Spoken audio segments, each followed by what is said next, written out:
nesta tarde. Agradecer também a todos os participantes que estão connosco hoje, muitas caras conhecidas, o que é sempre muito bom de ver e de vos receber também.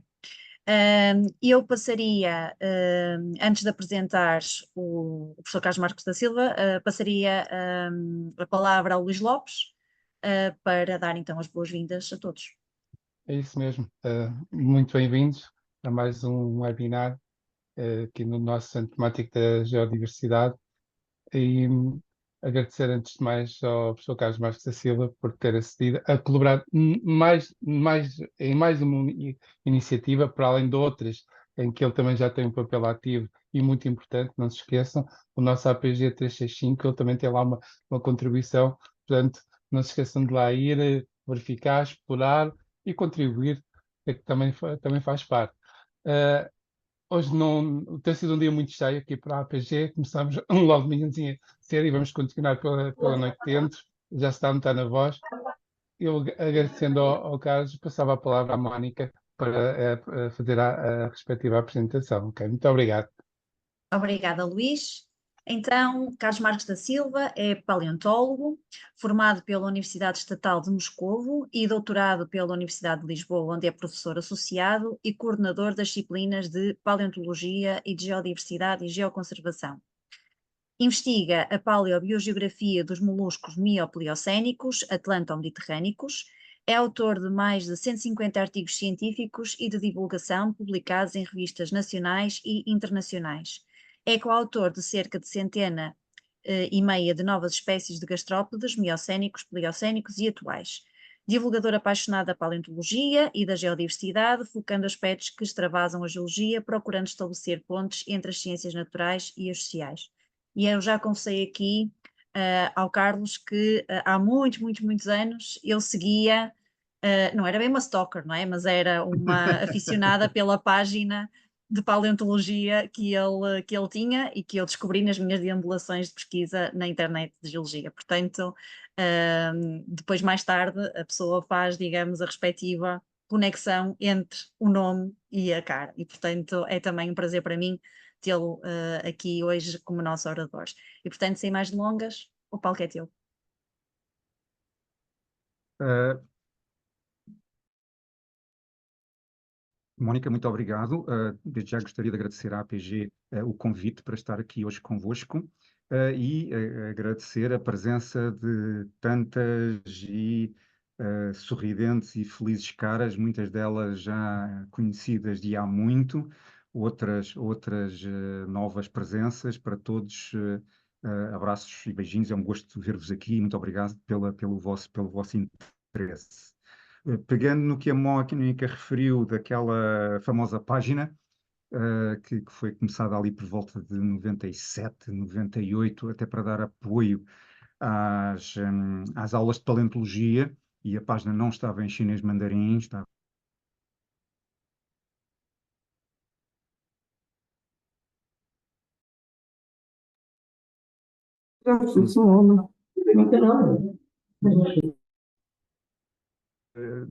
disponibilizarei um link para uma Google Drive, onde está um documento onde é possível depois, a partir desse documento, ter acesso a todos os outros que eu vou produzir. Portanto, se tiverem curiosidade, interesse, no final eu disponibilizarei. Hoje vamos falar de geodiversidade e de diversidades em geral. E para apoiar esta nossa conversa, eu vou partilhar a tela para vos apresentar um PowerPoint.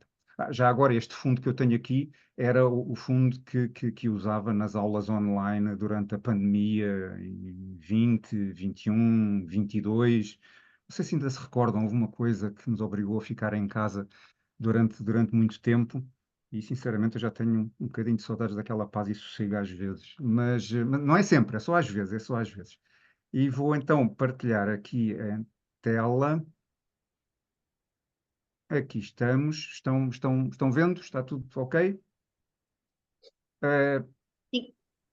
Ok, e vamos então, vamos falar de diversidade com um foco na geodiversidade. Vamos lá ver se aqui o nosso... perdão, ok, vamos falar de diversidade e, reparem, nós, humanos, vivemos num mundo que é um mundo diversificado. E por uma questão de simplicidade ou de simplificação, porque a diversidade, uma das características da diversidade é que é diversa, por uma questão de simplicidade de abordagem, pois essa diversidade manifesta-se sob a forma de uma diversidade natural abiótica, uma geodiversidade, uma diversidade natural biótica, biodiversidade, e o nosso mundo, naquela parte que nos diz respeito em concreto, também tem uma importante diversidade cultural. Portanto, para todos os efeitos, vivemos num mundo diversificado. E vocês podem, neste momento, estar a pensar, bom, isso é óbvio, e sim, de facto, é óbvio, mas como o povo diz e o povo é sábio, hum, quem não sabe é como quem não vê. Portanto, há coisas que só são óbvias depois de mostradas, depois de explicitadas. E o tema de hoje, pelo menos para o público em geral, tem essa particularidade. É óbvio, mas só depois de demonstrado. Precisamente porque é necessário mostrar a geodiversidade para a tornar visível, no ano 2021 foi instituído o Dia Internacional da Geodiversidade, tendo sido nesse ano, a 6 de outubro, assinalado pela primeira vez. Apraz-me verificar que a criação, a institucionalização do Dia Internacional da Geodiversidade resultou, sobretudo, de uma parceria muito profícua entre Portugal e o Reino Unido. Do lado de Portugal, por via da intervenção do colega José Brilho, da Universidade do Minho, por parte do Reino Unido, por via do professor Murray Gray, muito conhecido e com trabalhos muito interessantes neste domínio da Universidade de Londres. Esta parceria entre Portugal e Inglaterra seguramente que terá sido a parceria mais profícua desde que em 1386 foi assinado o Tratado de Windsor e que no ano seguinte, em 1387, Dom João I casou com Dona Filipa of Lancaster, e esse é uma colaboração que é bom sublinhar.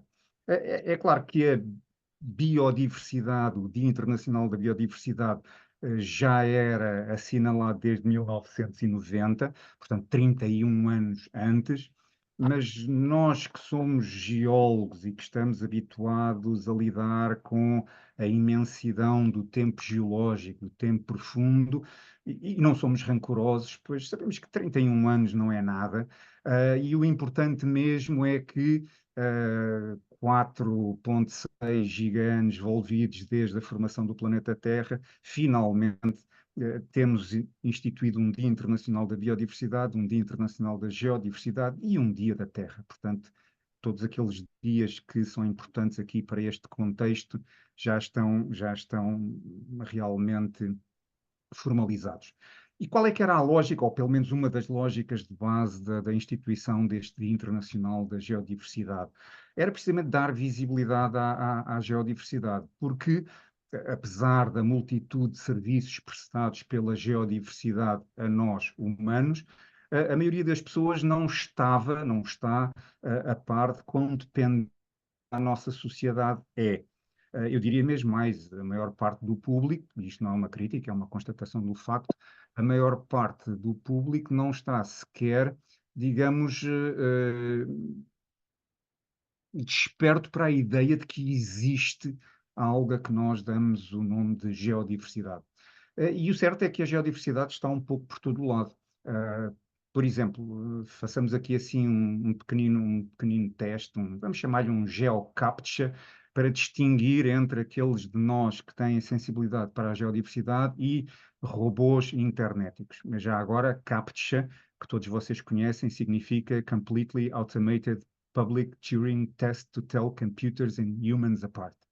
Assim, vejamos, na primeira imagem, onde temos ali o Castelo de Almorol, temos ali vários elementos óbvios de geodiversidade. O afloramento no meio do rio, sob o qual o castelo assenta, temos materiais resultantes, precisamente provindos dessa geodiversidade, como a pedra, o material de construção do castelo. Temos o rio como elemento de geodinâmica externa, como elemento abiótico em si mesmo. Na segunda imagem, por exemplo, temos um elemento óbvio também da geodiversidade, que são os fósseis, estabelecendo a ligação entre o mundo biótico do passado e abiótico do presente. E para esta altura vocês já perceberam em que todas estas imagens têm patentes, de uma maneira ou de outra, mais direta ou mais indireta, elementos da geodiversidade. E se atentarem, por exemplo, ali naquelas imagens que representam aspectos da tecnologia, então, quando toca à tecnologia humana, a geodiversidade, de facto, é fundamental. Eu estou convencido que no Tesla, ali no canto inferior esquerdo, nada haverá de biológico naquele automóvel, a não ser eventualmente um mosquito no para-brisas, porque seguramente que nem os estofos serão de pele por razões óbvias. Nestas questões, geralmente eu costumo começar, digamos assim, pelo início, ou seja, também mostrando-vos como abordo este tema em ações de divulgação para com o público em geral, falando com pessoas que não estão familiarizadas com estes temas. Começo por falar da geologia, a ciência que estuda o planeta Terra, não apenas os seus aspectos superficiais, não apenas os seus materiais constituintes, mas também como se distribuem, a sua estrutura, a história, a morfologia, a sua dinâmica interna, externa, os seus fósseis, etc. De salientar que, neste contexto, uma vez falando destes aspectos da geologia e do planeta, que a Terra é um planeta geodiversificado, ou seja, apresenta uma diversidade de elementos geológicos. Há bacias oceânicas e continentes, há planícies e montanhas, há minerais e cristais muito variados, há rochas, há diferentes climas. Eu estou a introduzir aqui os climas na vertente abiótica da natureza. Portanto, há aspectos abióticos geológicos extremamente diversificados. Agora façamos um exercício de imaginação. Imaginemos um planeta perfeito.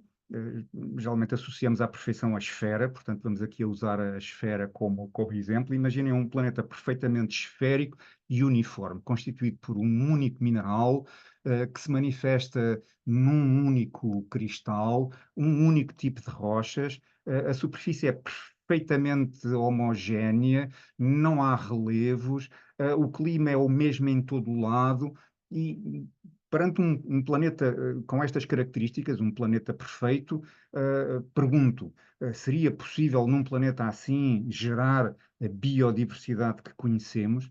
E para toda a gente imediatamente se torna óbvio que a resposta é não. Num planeta assim não seria possível gerar a biodiversidade que nós conhecemos. E, portanto, desse ponto de vista, para nós, o que é a geodiversidade? E reparem, se perguntarem a 5 geólogos uma definição de geodiversidade, provavelmente vão receber 6 definições. Esta é uma possível e é baseada e adaptada de diversos autores. Portanto, neste ponto de vista, a geodiversidade é a variedade de elementos, de fenómenos e de processos geológicos, ou seja, de processos abióticos que constituem o planeta Terra, que constituem a natureza.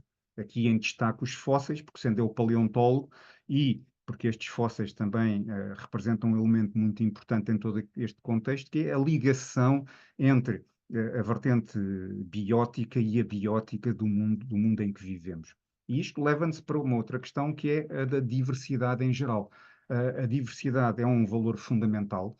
Atrevo-me a dizer que é o valor a preservar, se nós conseguirmos preservar a diversidade, seja ela geológica, biológica ou cultural, tudo mais está resolvido e preservado, mas temos à partida a diversidade geológica, a biótica, a geodiversidade da qual já falámos. Também já vimos que a diversidade geológica gera diversidade biológica.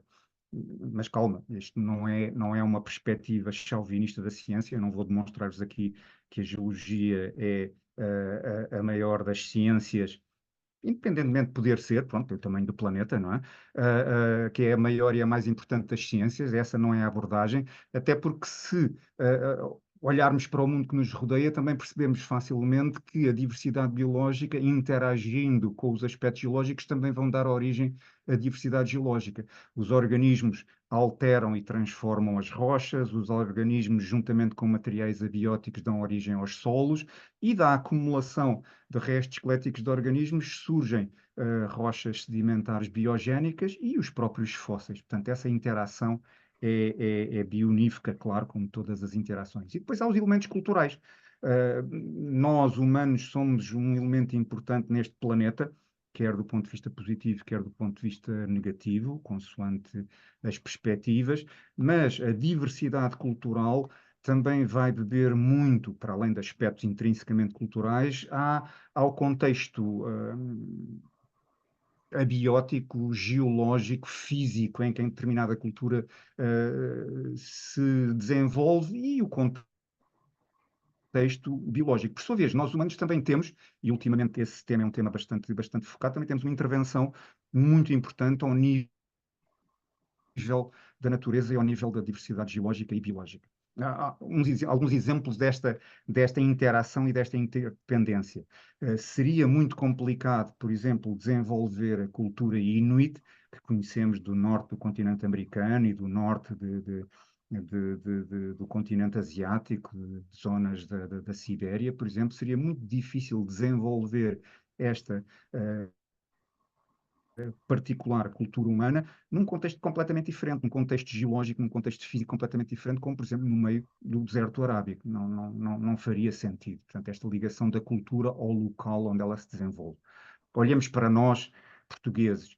A cultura portuguesa está muito ligada ao contexto físico, como é óbvio, em que nos encontramos. Temos uma ligação muito forte ao mar, ao oceano e à costa, sejam ela costa arenosa, para podermos ir à praia, sejam costas rochosas, para podermos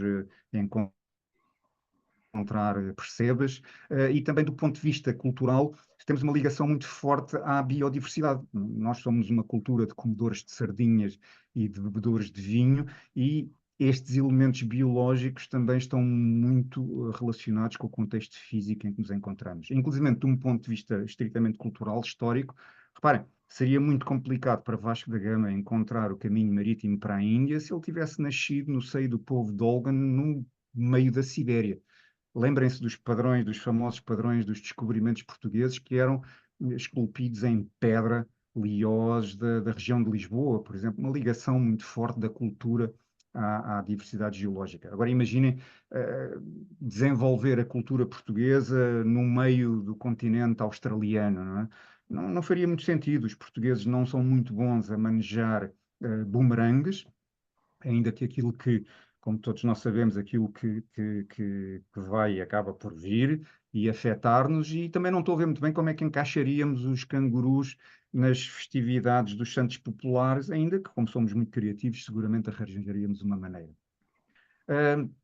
Assim, reparem, a verdade é que a geodiversidade está representada aos mais diversos níveis na natureza, mas também particularmente naquele contexto que é aquele em que nós vivemos o nosso dia a dia, que é o contexto urbano, o contexto da cidade. E isto leva-nos ao tema fulcral de hoje, ao verdadeiro tema de hoje, que é precisamente a geodiversidade e paleontologia urbana em Lisboa, algo que está tão à vista que muitas vezes nem sequer se vê. Estou a falar, neste caso, do público em geral. Assim vejamos. Reparem, podem perguntar qual é que é o interesse de abordar estas questões da geodiversidade em contexto urbano. Bom, isto faz sentido porque atualmente o nosso mundo já é um mundo urbanizado. Mais de metade da população mundial, desde 2005, segundo dados das Nações Unidas, já vive em cidades. O nosso mundo já é um mundo de megacidades. Temos Tóquio com 37 milhões de habitantes, Delhi com 30 milhões de habitantes, o Laranjeiro com 20 milhões de habitantes, perdão, com 20 mil habitantes, mas também uma grande urbe e um contexto urbano importante.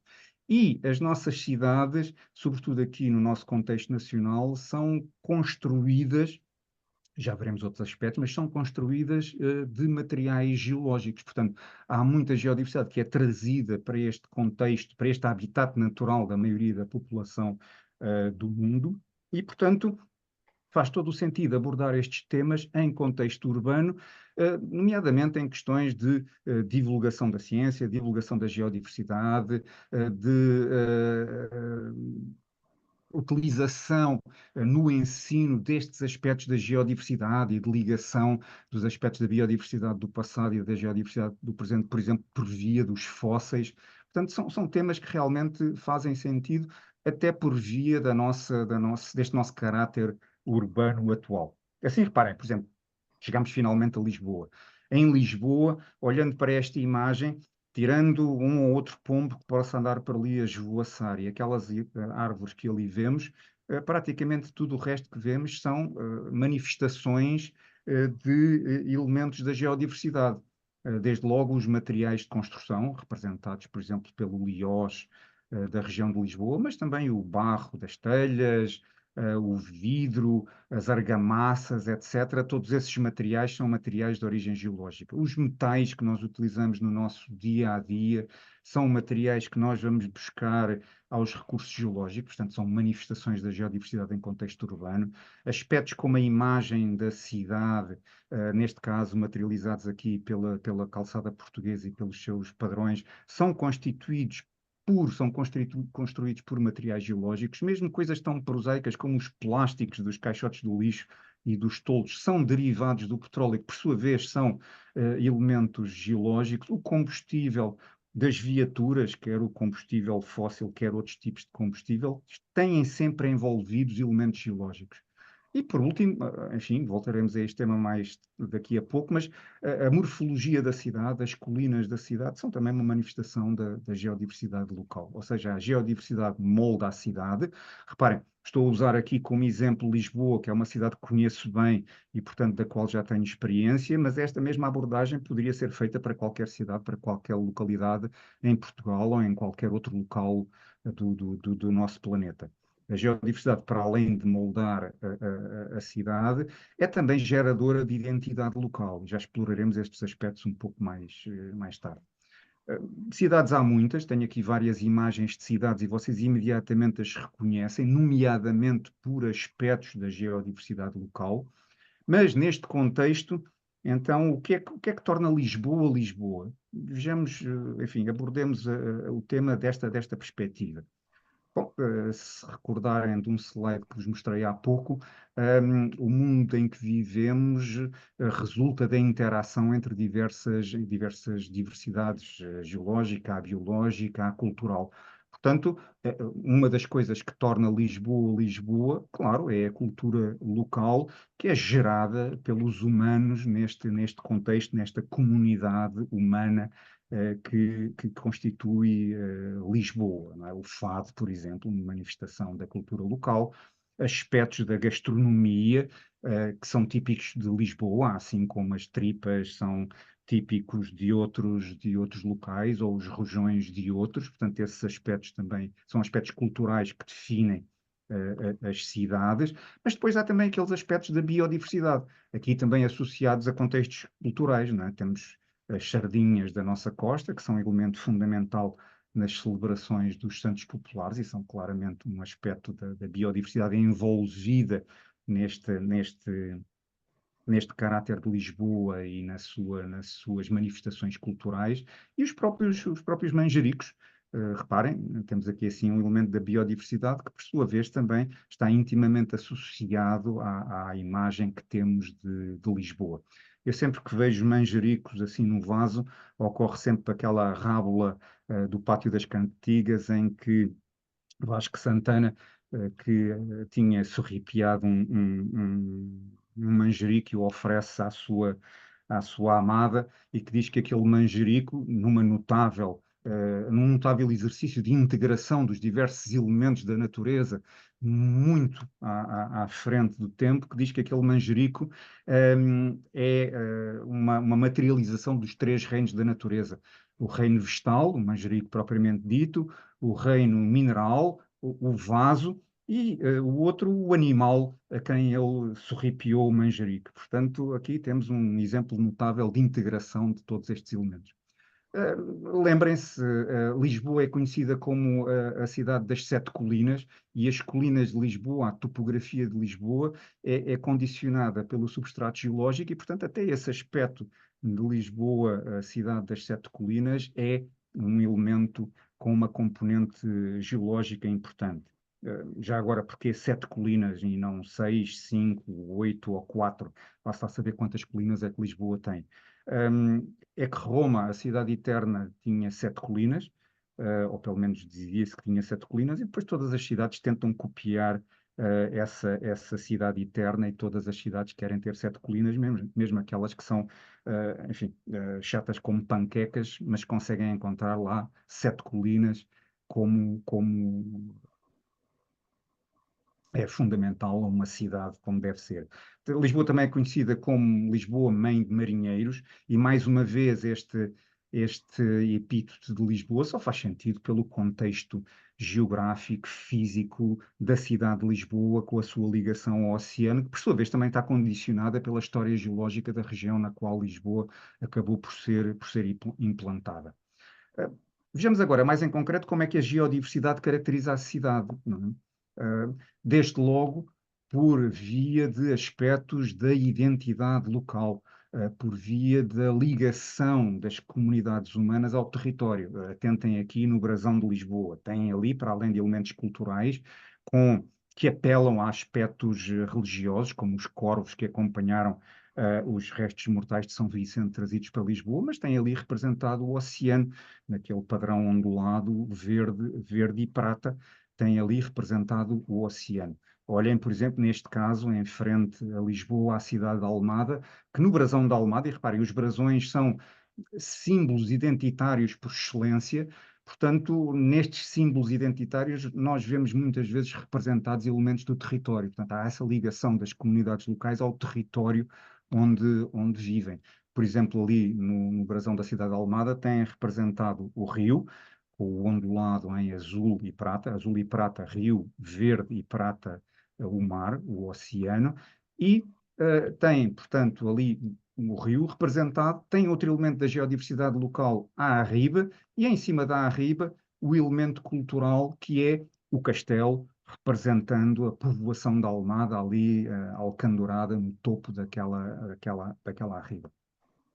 Se desejarem saber mais sobre estes temas, pois podem dar uma espreitadela a este trabalho, Geodiversidade e Identidade Local, que estará lá a algures naquele documento, naqueles links do documento que eu divulgarei no final.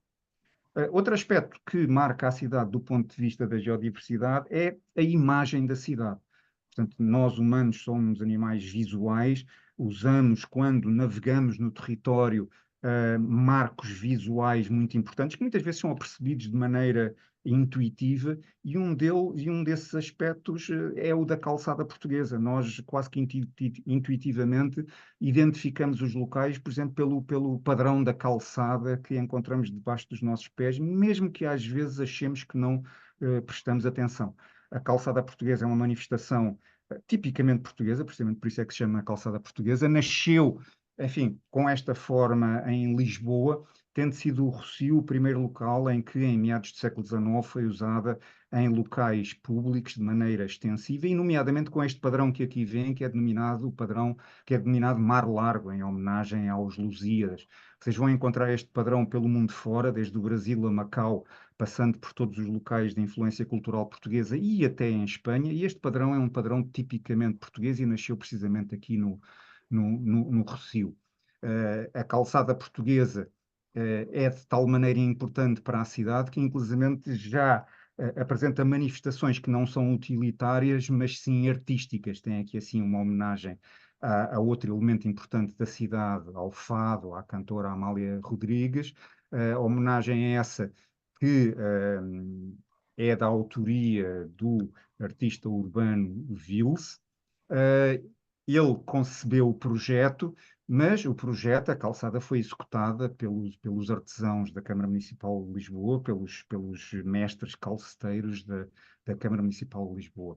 E nesta manifestação cultural típica, originária de Lisboa, agora já existente por todo o mundo, vamos encontrar pedras de cor negra, os calcários jurássicos do maciço calcário extremanho da zona de Alcaidão da Serra, vamos encontrar os calcários brancos, também de idade jurássica, do maciço calcário extremanho de Alcanede, e vamos encontrar, neste caso em particular, normalmente o padrão da calçada em Lisboa é branco e negro, mas os calcários rosados de Escarpão, ali a norte de Albufeira. Originalmente, nas primeiras calçadas, utilizava-se o basalto, mas o basalto é um material difícil de obter, difícil de trabalhar, que não se adapta tão bem à calçada e, portanto, muito rapidamente ele foi descartado e passou-se a usar o calcário negro do maciço calcário extremanho. Não querendo transformar isto enfim, num site de vendas online, mas poderão ler mais sobre estes temas num trabalho realizado por mim e pela minha colega Sofia Pereira, que aborda precisamente estes aspectos da calçada portuguesa, em particular em Lisboa, do ponto de vista da geologia e do ponto de vista do seu interesse patrimonial para a cidade.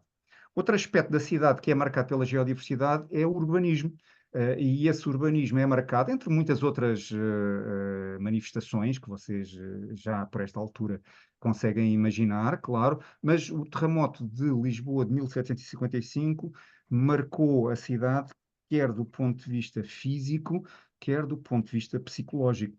De tal maneira que, inclusive, estas manifestações da geodiversidade que ocorreram e que já não ocorrem, já não existem hoje em dia, foram agrupadas pela colega Maria Helena Henriques, da Universidade de Coimbra, no conceito muito interessante de geodiversidade imaterial, ou de património geológico imaterial, estabelecendo um paralelo, por exemplo, com o património cultural imaterial. O terremoto ocorreu, já lá vai, mas as suas marcas perduram na cidade e, portanto, é um exemplo de geodiversidade imaterial. Como é que o terremoto se manifesta hoje em dia na cidade? Reparem, tem aqui uma planta de Lisboa pré 1755, uma planta de 1640, e se olharmos aqui, por exemplo, para a região do Castelo, condicionado pela centralidade do Castelo e pela colina na qual o Castelo está edificado, pois vão ver ali, em termos gerais, um padrão, não querendo forçar muito a barra, mas um padrão concêntrico da rede viária. Já se olharmos, por exemplo, para a Baixa de Lisboa, numa altura antes do terremoto, pois vamos encontrar um padrão viário completamente diferente e bastante mais irregular. Tem ali no centro, por exemplo, a Rua Nova, a famosa Rua da Lisboa, pré-terremoto 1755, da qual existem representações pictóricas, mas não existe a rua propriamente dita. Portanto, este é o padrão do urbanismo da cidade antes do terremoto, e este é aquele que temos hoje em dia após o terremoto. Olhando para aqui, para esta malha urbana, vemos desde logo duas áreas completamente distintas, uma centrada em torno do castelo, associada à colina, em que mais uma vez a topografia condiciona a rede viária, e até porque aquela zona da cidade não foi afetada de maneira tão drástica pelo sismo, e depois na Baixa de Lisboa, que foi completamente destruída por razões geológicas e de ocupação do território pelo sismo de 1755, vemos uma rede viária completamente distinta, resultante da reconstrução pombalina, uma rede ortogonal. Portanto, vemos aqui assim que o próprio urbanismo da cidade é condicionado pela geodiversidade. Outro aspecto em que a geodiversidade dá cartas é a dimensão monumental de Lisboa. Todas as cidades têm uma dimensão monumental. No caso de Lisboa, essa dimensão é marcada por uma pedra de tonalidade esbranquiçada, que pode ter outras tonalidades, mas que tem uma tonalidade esbranquiçada, que é o Liós. um calcário de idade Cretácico superior que ocorre quer no perímetro de Lisboa, quer na região de Lisboa em geral. Tem aqui o exemplo da Basílica da Estrela, mas poderiam imediatamente lembrar-se de outros, desde a Torre de Belém, partes importantes do Mosteiro dos Jerónimos, o Panteão Nacional, o Palácio da Ajuda, só para referir alguns exemplos. Por exemplo, a Baixa de Lisboa, mais uma vez, no pós-terremoto, é marcada pelo uso extensivo desta pedra de cor branca, pedra essa que está, por exemplo, bem patente aqui no Arco da Rua Augusta. Esta foto foi tirada em 2016, após a renovação da praça, e, portanto, o arco estava em todo o seu esplendor, completamente limpo, recentemente. Associado ao Liós, vêm para a cidade também os elementos fossilíferos desta rocha. Se vocês olharem com atenção para esta imagem, vocês vão começar a ver aí assim fósseis de rodistas. Vão ter que se esforçar um bocadinho, vão ter que se pôr um pouquinho em bicos dos pés para ver esses fósseis, mas vamos lá experimentar. Ok, aqui estão os fósseis dos rodistas associados ao Liós. Ali uma escala relacional, um dedo, para termos uma ideia da dimensão dos materiais associados.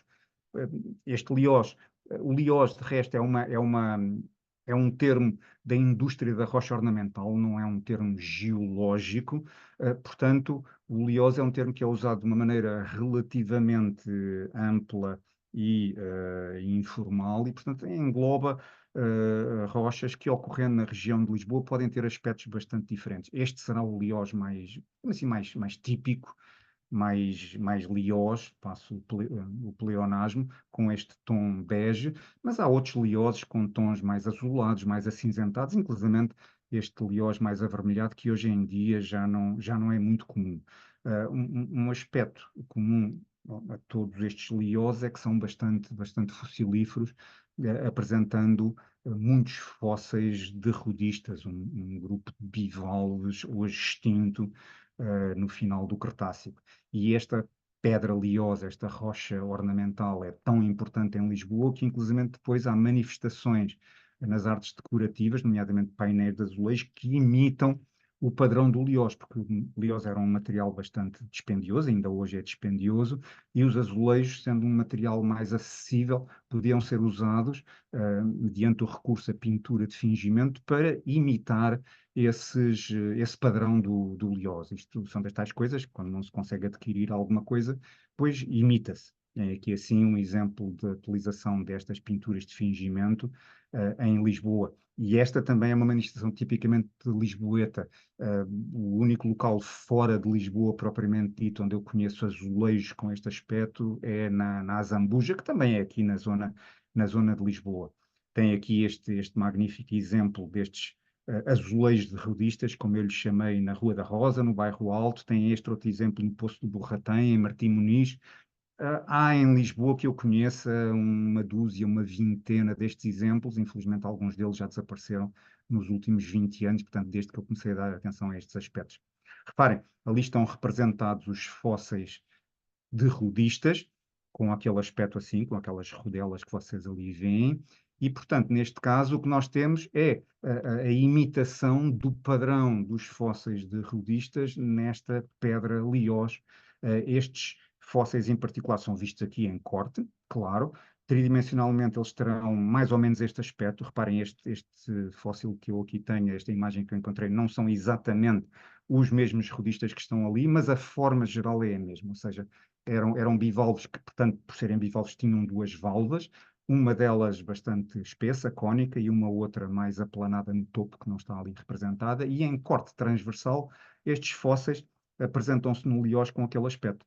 Curiosamente, nas ações de divulgação da geologia, calma, aqui não há muitos elementos geológicos, vamos tornar isto um pouquinho mais geológico, vamos pôr aqui umas escalas relacionais para tornar o ambiente um pouco mais geológico. As pessoas, olhando para aquele padrão, e os humanos são muito bons a encontrar semelhanças entre padrões, mesmo semelhanças que não implicam uma relação direta entre os diversos elementos, referem-se muitas vezes ao padrão daqueles rodistas cortados transversalmente, como os ovos estrelados ou as rodelas de ananás.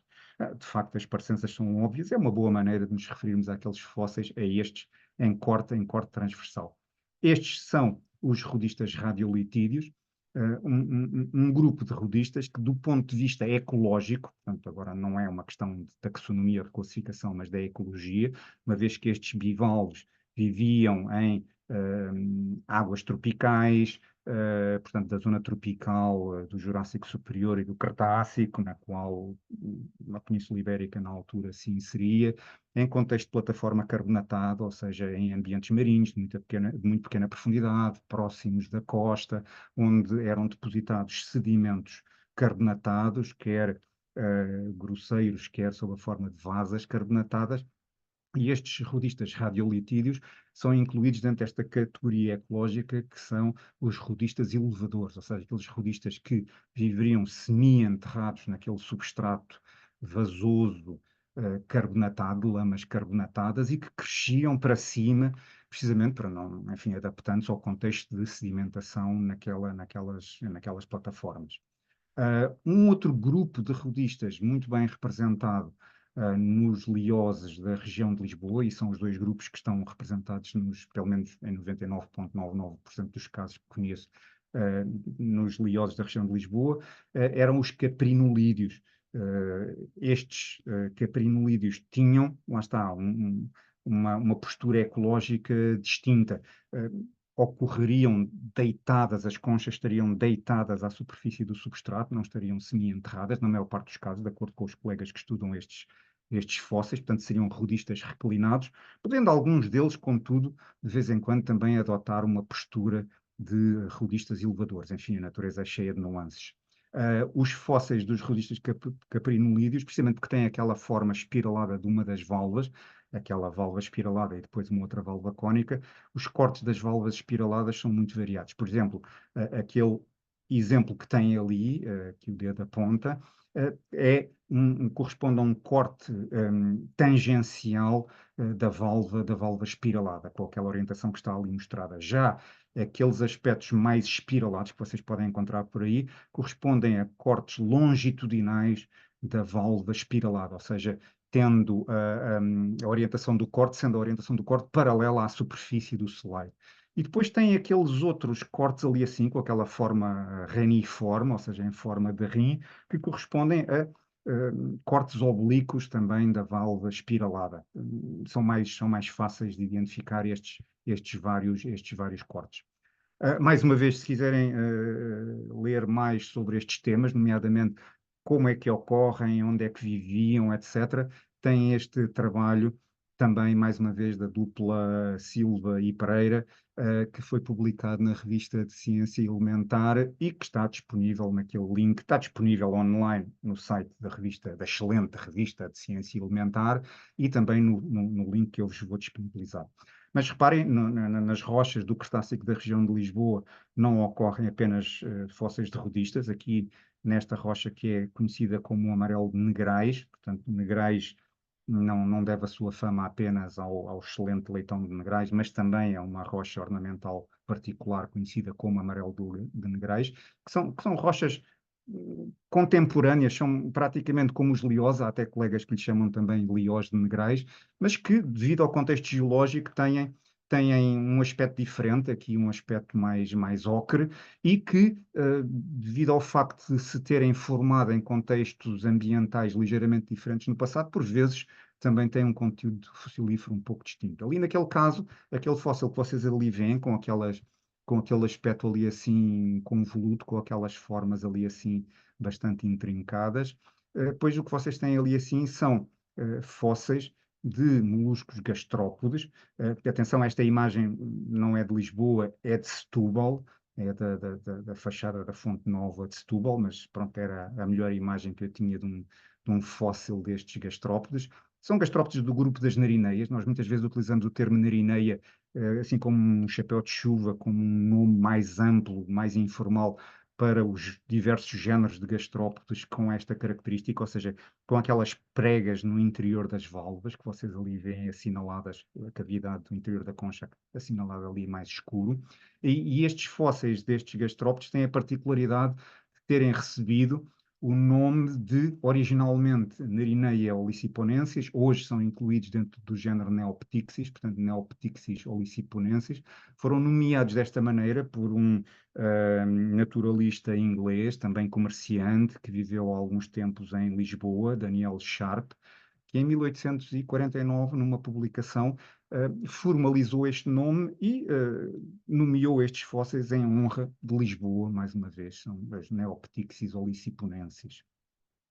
Este seria o aspecto da concha, aqui numa reconstituição 3D, numa colaboração do Departamento de Geologia da Faculdade de Ciências com uma empresa de impressoras 3D. Reparem, aquilo que nós vemos destacado nos fósseis, em corte, neste caso em corte longitudinal, que são os cortes mais diagnósticos, porque se vêem aquelas características que nós usamos para identificar estes fósseis de maneira mais explícita e mais convencional. Portanto, a cavidade no interior da concha está profusamente pregada e, portanto, dá aquele aspecto rendilhado ao fóssil. Por exemplo, fósseis como estes que aqui viram podem ser encontrados no Terreiro do Paço, voltamos ao Terreiro do Paço, ali no pavimento do Cais das Colunas. Portanto, podem ser usados, por exemplo, para atividades de divulgação, de atividades educativas aqui no centro de Lisboa. Tem apenas que afastar os turistas para poderem ver, sensivelmente naquele local que está ali assinalado, estes fósseis destes gastrópodes que viviam juntamente com os rodistas, mas em ambientes um pouco mais interiores, mais próximos da costa, menos profundos, mais recatados daquelas plataformas carbonatadas. Portanto, temos estes fósseis destes gastrópodes, já falámos dos fósseis dos rodistas que estão patentes ali no Liós do Arco da Rua Augusta e um pouco por todo o lado no Terreiro do Paço, mas não pensem que só há fósseis locais aqui no Terreiro do Paço. Por exemplo, num outro local do Terreiro do Paço, ali mais ou menos onde aponta a sombra da estátua de Dom José ali debaixo das arcadas, vamos encontrar fósseis exóticos, vamos encontrar estes fósseis aqui assim, que são fósseis que ocorrem numa rocha muito particular, no calcário de Åland, proveniente da Suécia, um calcário de idade ordovícica, ou seja, a par de muitas outras pedras, muitas outras rochas da região de Lisboa utilizadas na construção do Terreiro do Paço, nomeadamente os lioses, os calcários do Belasiano, todos de idade cretácica, encontramos esta rocha sueca aqui no pavimento em vários sítios. Este é talvez aquele em que se vê melhor. E porquê é que eu digo que é um calcário sueco de Åland? Precisamente porque aqui ocorrem fósseis de nautiloides com concha retilínea, como fósseis de nautiloides ortocónicos, que não ocorrem desta maneira na geodiversidade nacional. Portanto, há também fósseis destes organismos, mas não em calcários e não com este aspecto. A título de curiosidade, esta rocha, que é uma espécie de liós sueco, é, por exemplo, a rocha que foi usada para a pedra tumular de Linneu, na Catedral de Uppsala. Portanto, se tiverem a oportunidade de ir lá, eu um dia ainda lá irei para prestar homenagem a Linneu e para tirar uma fotografia aos fósseis de nautiloides que lá ocorrem, depois vão encontrar essa laje esculpida precisamente neste calcário com muitos fósseis deste tipo de nautiloides.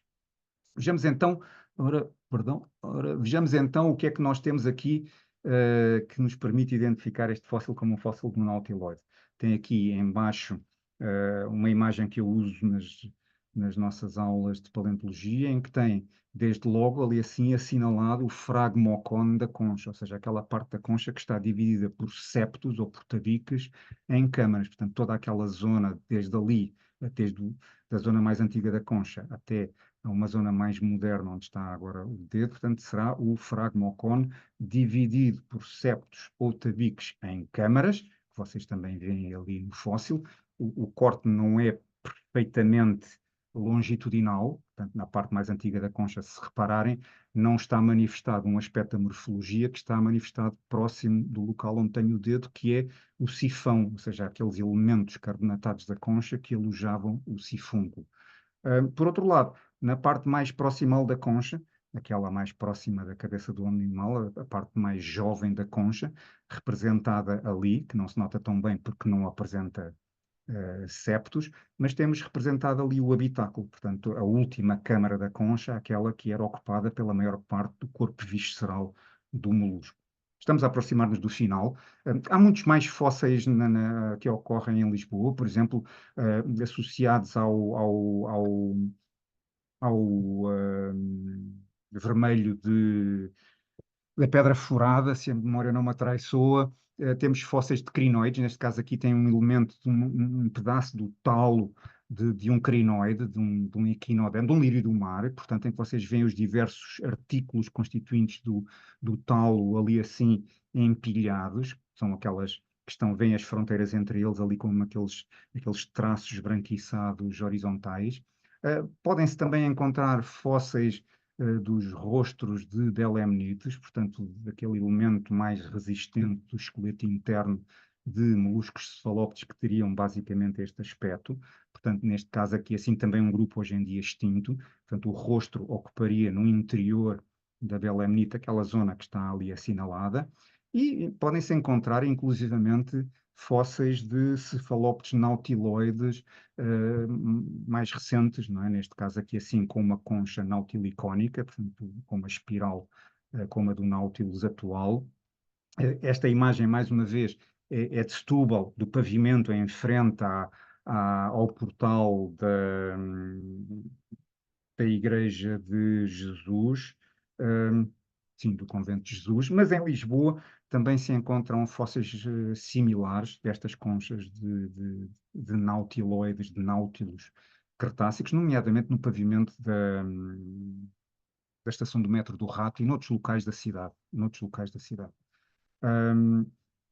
Neste caso, portanto, temos a concha. O corte é um pouquinho oblíquo, daí assim ter um aspecto um pouco diferente da típica concha de um nautiloide. Para terminar, chamar a atenção para o facto de que a geodiversidade apresenta muitos valores, desde logo um valor existencial. Há colegas que lhe chamam também valor intrínseco, mas como eu acho que os objetos não têm valor intrínseco, o valor não é uma propriedade que emana dos objetos, é sim algo que os humanos atribuem a esses objetos, portanto, desde logo, portanto, um valor existencial, não é? Ao qual os humanos dão uh, valor pelo simples facto de existirem. A natureza, por exemplo, tem um valor existencial. Nós gostamos da natureza porque ela existe e porque achamos que não devemos interferir com ela. Não devemos, mas acabamos por interferir. Mas tem outros valores, o valor utilitário, do qual já falámos, como materiais de construção, tem o valor lúdico, quando vamos passear e usufruir das paisagens, mas também tem um valor educativo muito importante.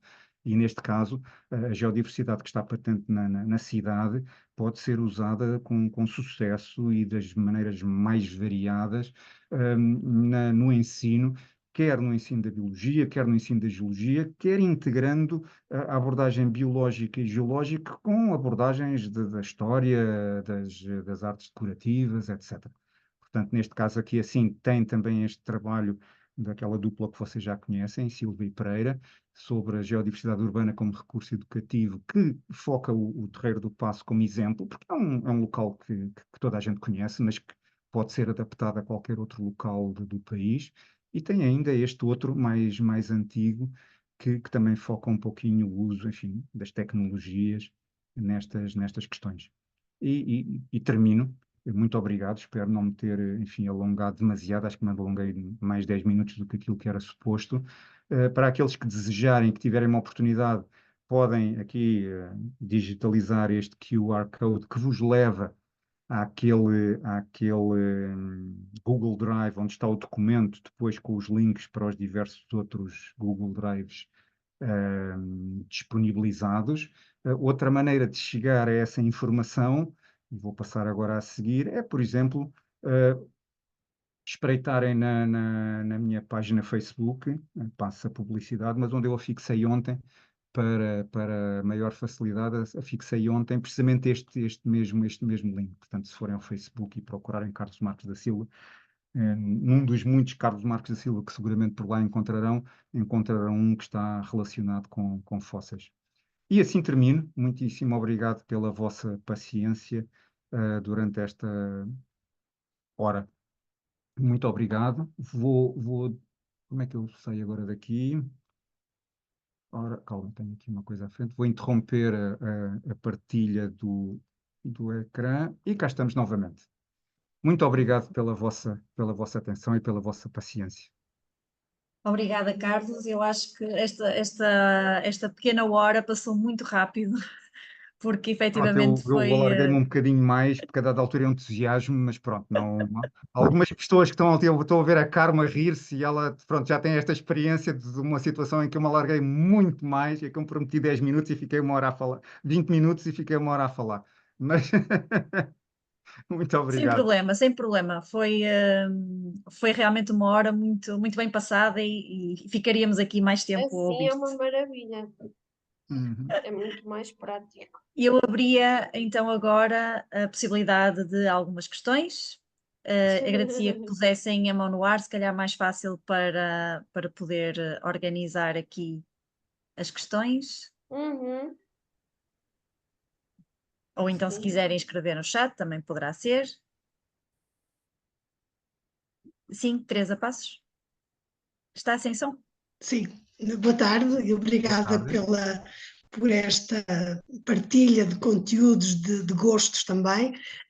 Eu queria só corroborar um aspecto que falou relativamente ao convento de Mafra, Uhum. onde além do Liós espetacular, começa logo nas escadas, Sim, sim, sim, e sim. eu pareceu-me que também vi imitações de Liós, ou seja, zonas onde a pintura, umas vezes é amarelado, outras vezes azulado, estava a tentar imitar o Liós, mas não posso confirmar, não sei se está de acordo com aquilo que eu estou a dizer ou não, e nas igrejas, também por vezes, nos Uhum. altares, também verifico essa situação. Sem dúvida, sem dúvida. Há aquele trabalho dos azulejos de rodistas, porque aqueles azulejos com aqueles padrões era uma coisa enfim, passo a expressão, que é uma expressão assim muito popular, mas que me fazia espécie, como se costumava dizer, porque na Rua da Escola Politécnica há dois exemplos de azulejos daqueles, e como eu tive o meu gabinete na Escola Politécnica durante 14 anos, desde ali os finais dos anos 80 até 2004, eu sempre que passava em frente daqueles painéis de azulejos, ficava sempre intrigado sobre que raio de padrão é que estaria ali representado, o que é que o artesão teria em mente quando representava aquelas formas. E um dia, que eu não consigo precisar exatamente qual, mas depois de passar seguramente por uns lioses e depois de a seguir, uns minutos depois, olhar para aqueles padrões, é que me ocorreu que de facto o que estava ali representado era o liós com os fósseis dos rodistas. Hum, de facto, nas igrejas portuguesas, nos altares, nas diferentes capelas, encontram-se muitas representações de diferentes rochas ornamentais, Sim. algumas delas mais fáceis de reconhecer do que outras. O liós mais fácil de reconhecer, porque há lá sempre uns ovos estrelados, umas rodelas de ananás, que nos fazem pensar, bom, aqui estávamos a representar o liós, mas há lá outras rochas que se reconhecem. Há brechas da Rábida representadas, há Sim, algumas brechas metamórficas. mais exóticas, sem dúvida, sem dúvida. E esse, aliás, será tema de um, enfim, para tal não me falta engenho e arte, enfim, usando aqui as palavras de Camões, esse é um tema que está na calha para aquela famosa dupla que já viram há bocado, Silvio e Pereira, para nós tentarmos abordar, porque há muitos exemplos interessantes dessa pintura de fingimento, e era encomendada de raiz quando do caderno de encargos, digamos assim, dessas igrejas ou dessas capelas.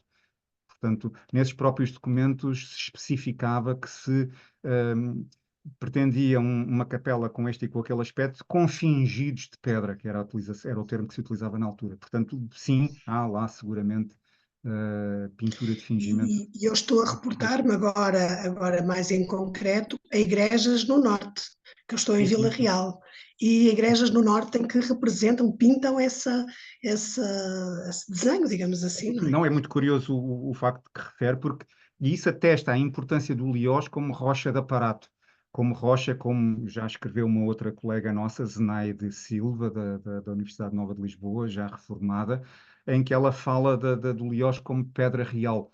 quer aqui em Portugal, quer no Brasil. Portanto, era a pedra de aparato por excelência e, portanto, era imitada. Era isso, quer dizer, quando não se tem acesso ao produto original, arranja-se uma cópia que funciona também bastante bem. E, portanto, essas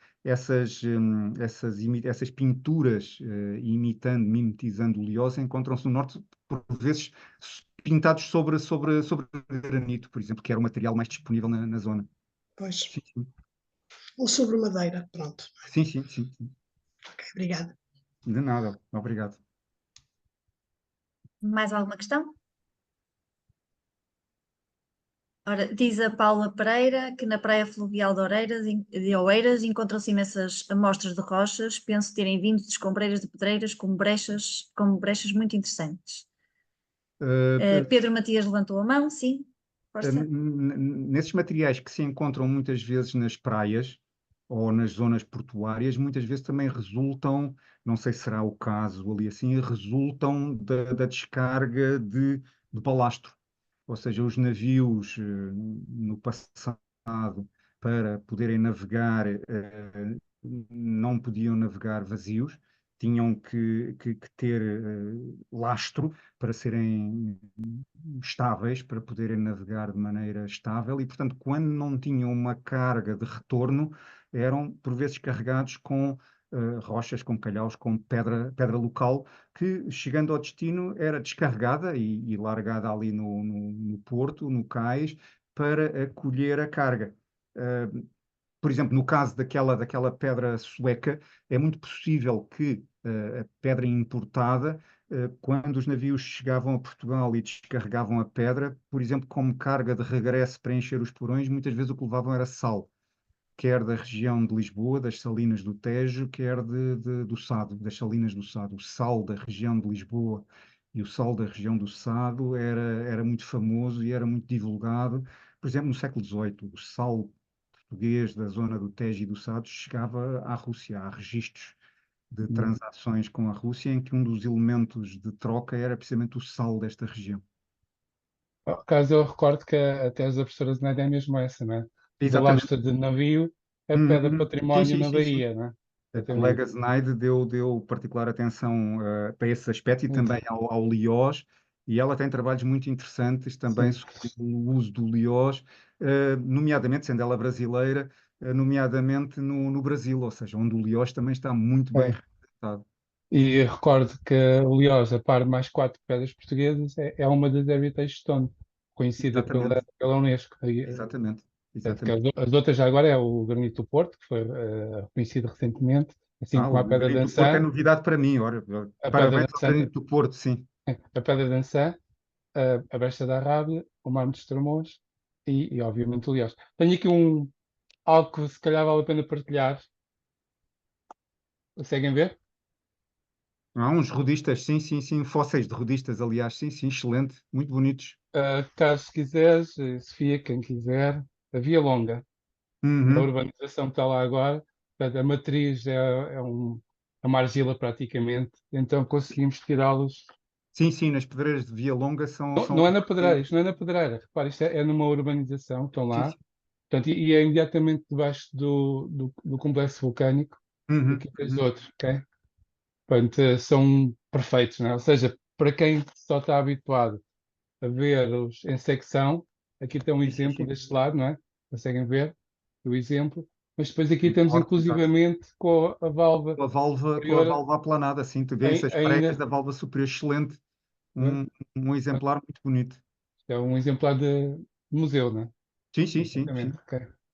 Portanto, Não, a Via Longa é um local excelente. é, Sim, sim. Muito obrigado. para essa. Pedro, podes colocar a tua questão? Não é uma questão, mas quero aproveitar e deixar o meu agradecimento por esta hora tão breve, tão curta, de uma palestra, de um webinar que eu adorei assistir, e agora vou ter mais atenção ao Liós que tenho aqui, que serve de pedra de capeamento das varandas e das janelas, que tem alguns fósseis de rodistas, e não só, portanto vou olhar para ela com outro interesse, e com memória renovada porque já lá vão uns aninhos desde a última aula que tivemos em conjunto, e politologia não é sinceramente a minha área, mas não deixa de ser uma área interessante que eu gosto bastante, e portanto agradecer ao professor e agradecer à APG por ter proporcionado esta hora magnífica. Era só Pedro, para deixar o meu agradecimento. Pedro, muito obrigado. Uma vez mais, um grande abraço. Obrigado, Caras que já um não grande via abraço. há muitos anos. É Quer dizer, não há verdade. tantos. Foi aqui há 4, 5 Não há anos. tantos. Sim, E foi há outras, pouco e tempo. outras é um soluço. É um soluço. Exatamente, exatamente. E muitas vezes nas ações de divulgação que fazemos, referimos, meio a sério, meio a brincar, que há uma maldição associada àquelas ações de formação. É que as pessoas nunca mais vão deixar de ver revistas. Dali para a frente vão passar a ver revistas em todo lado. Porque a partir do momento em que se chama a atenção para estes fósseis, reparamos que de facto eles estão por todo lado. Muitas vezes estão na bancada da cozinha lá em casa, ou nas escadas, ou lá está no capeamento das ombreiras das varandas, e antes não tínhamos reparado, porque lá está, quem não sabe é como quem não vê, e a partir dali assim passamos a ver rodistas por todo lado. Portanto, é a maldição do rodista. Sim, sim. Tal e qual. O Cárneo de Aí, Liós ainda é explorado. Sim, na Peço desculpa a zona minha de. ignorância, mas eu sou do norte Sim, e sim, não sim, sei sim. muito bem onde é que ela é extraído, se ainda é extraído. Ainda há pedreiras ativas de Liós, atualmente, creio que sobretudo na zona de Perpinheiro. Perpinheiro, Terrugem, nessa zona aí Sim. assim, entre Sintra e Mafra. Antigamente o Liós era explorado dentro do território que hoje em dia associamos a Lisboa, quando Lisboa não era uma cidade tão expandida. Muitas dessas pedreiras antigas, históricas do Liós e de outros materiais, não é? De argilas, de idades diferentes, de basalto, foram engolidas pela expansão da cidade, e atualmente eu creio que as pedreiras ativas de Liós são na zona de Perpinheiro e da Terrugem, onde ainda existem, ainda são exploradas, sim. Confirmo. Obrigada. Confirmo. Sim, sim. E, inclusivamente, já agora, a Câmara Municipal de Sintra fez um estudo das reservas por causa do plano diretor municipal. Tá? Portanto, Sim, e sim, sim. foi feito pelo Jorge Carvalho, pelo NEC, está agora a sair, praticamente. Ok? Portanto, já está concluído. Lá está, para ver aqui o acesso a um bem que há de ser preciso para restauro e conservação da Exato, cidade de Lisboa, não é? Não claro. vamos querer abrir uma pedreira em Lisboa, embora pudéssemos, não é? Existe lá o recurso. E compatibilizando com todos os outros os aspectos da utilização do território. Portanto, acho que foi bem feito. Pronto, e é global. Fizeram sondagens, quantificaram Sim, recursos, sim, sim. etc, etc. Excelente. Esse aspecto, inclusive com uma premência ainda mais vincada, coloca-se para a Brecha da Rábida, que hoje em dia já não é explorada, ou seja, todas as pedreiras localizam-se no Parque âmbito do Parque da Rábida. natural, sim. E se bem que nós saibamos que no Parque Natural da Arrábida muitas outras pedreiras são ativas, e algumas delas verdadeiramente descomunais, quer dizer, não nos passa pela cabeça a dimensão verdadeiramente gigantesca das pedreiras associadas à exploração de material para o cimento, mas a Uhum. verdade é que as pedreiras de Brecha da Arrábida já não estão ativas desde seguramente de 1973. Sim. Da quando, precisamente, da formação do parque. E, portanto, levanta-se a questão de quando for necessário restaurar monumentos construídos em Brecha da Rábida, pois é necessário ter acesso a esse material. Portanto, lá está, estas questões de gestão, quer do território, quer dos recursos naturais, que depois se vão transformar em recursos culturais, são fundamentais. Daí a necessidade É, verdadeiramente vital da existência de estudos como aqueles que o colega Luís Lopes acabou de referir. sim. E é assim, uma coisa não invalida a outra. Não se pode ter dentro do parque, aliás, tem-se, não é? Mas pronto, não vamos Uhum. abrir na Brecha da Rábida, nomeadamente no Alto Jaspe, mas para fins de restauro e conservação, para além de existirem algumas centenas de blocos em empresas, Uhum. nós sabemos onde é que eles Sim, sim, estão. sim. Eu peço desculpa, que é a minha área, pronto, Força, força, dentro da. exatamente, é isso mesmo, é isso mesmo. Por exemplo, há um exemplo de Praga, ok? Da República Checa, ou da Uhum. Chequia, como eles chamam agora, que durante um período muito pequeno no ano, abrem a pedreira para tirar uns Ah, sim, sim, sim, quanto sim. material para efeitos de restauro e conservação. Restauro, sim, sim, sim. Sim, e eles dizem que eles também têm calçada, é a calçada checa. Claro, claro, claro que sim. Eles têm lá, têm alguns exemplos, sim, têm alguns exemplos que eu reparei, mas pronto, a nossa é assim, não é? Claro, obviamente. Não, é óbvio, é É que óbvio eles que há, defendem com a mesma paixão, é engraçado. claro, claro, é óbvio que há exemplos muito interessantes de calçadas artísticas por esse mundo fora, mesmo, desde aqui até à China e voltando pelo outro lado do mundo, há exemplos muito interessantes, mas de facto a calçada portuguesa, pela sua extensão e pela quantidade de padrões distintos, eu creio Exatamente. que se destaca. É um pouquinho como o azulejo, não é? O azulejo também não é uma invenção nacional. Não, Portugal não é o único local onde os azulejos são utilizados. Inclusive, se calhar a tradição do azulejo sobreviveu em Portugal, sendo reimportada da Holanda no século XVIII, aqueles azulejos Uhum. e azuis, mas o certo é que a quantidade, a profusão de padrões, a diversidade de utilizações, interior, exterior, a duração no tempo da sua utilização do azulejo, torna o azulejo em Portugal realmente algo de verdadeiramente Especial, extraordinário. exatamente. É. Não é o material em si, não é a manifestação em si, é a extensão e a diversidade da sua manifestação. Já agora que falamos em recursos que estão a esgotar-se, há cerca de um mês e meio levei os meus alunos ao Museu de Geologia da UTAD Uhum. e o guia disse-nos, eu não posso confirmar esta informação, ele era um aluno de Biologia e Geologia, mas ele disse-nos que estava lá um exemplar muito grande e bonito de um granito muito típico do Gerês, que é um granito rosa e branco, que faz mesmo assim umas barrinhas, e ele disse-nos que estava extinta aquela rocha, que já não havia aquela rocha. Uhum. Pronto, isto eu fiquei assim, não estamos habituados, não é? Recurso mineral, enquanto recurso mineral energético ou mineral, estamos habituados a falar em possível esgotamento. Agora, de uma rocha, fiquei um pouco admirada, não sei se isto é de facto verdade ou não, mas foi-nos dito isso. Sim, sim, não conheço esse caso em particular. Granitos estão muito longe da minha área normal de trabalho. Se encontrarem um granito que tenha rodistas, pois eu terei muito gosto em espreitar. Mas, mas lá está, a brecha da Rábida é muitas vezes referida, e há um trabalho muito interessante que também aconselho a procurarem, até porque ele está publicado na revista GeoHeritage, que eu acho que é de acesso livre, do colega José Carlos Kullberg, da Universidade Nova de Lisboa, em que ele se refere precisamente à brecha da Rábida como um recurso geológico extinto, quer dizer, no sentido em que já não é explorado. Ele ainda existe, ainda podemos encontrar alguma brecha da Rábida para, como o colega Luís Lopes referiu, para efeitos de conservação e restauro, mas em termos de exploração para novas construções e para novas utilizações, pois de facto, desse ponto de vista, já não está acessível. Portanto, procurem Kullberg. É assim como a Carlsberg, mas em vez de começar com Carls, começa com Kullberg.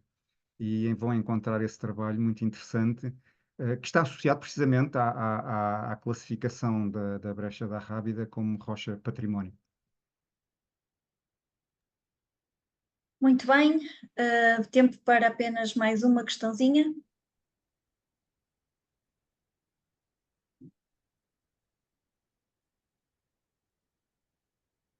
Estou aqui a ver Temos também o Edmundo. aqui Olá, Edmundo. para trás alguém que questiona, a Luísa Velar questiona para quando um Olá, livro que Carlos, como é que vai? compile a Olá, geodiversidade, rochas e fósseis de Lisboa. Desculpem as outras pessoas, eu estou a dizer, porque de repente saltam-me aqui assim no Zoom, umas caras conhecidas. Pronto, não as consigo ver todas ao mesmo tempo.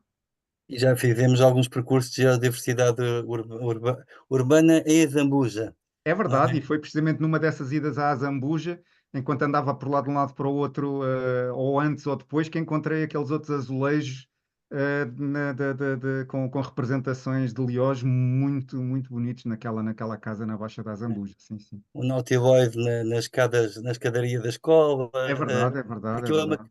é uma vila pequena, mas é uma caixinha de surpresas e foi o embrião de muitas coisas em Sim, Zambuja. sim, Temos sim. replicado, felizmente.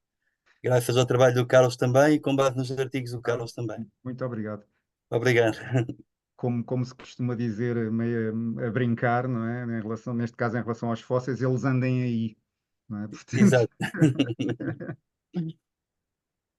Carla, então, a última palavra, ou a Gostava última de questão. deixar como sugestão para quem gosta desta parte da geologia urbana, a visita ao Panteão Nacional no âmbito das rochas ornamentais.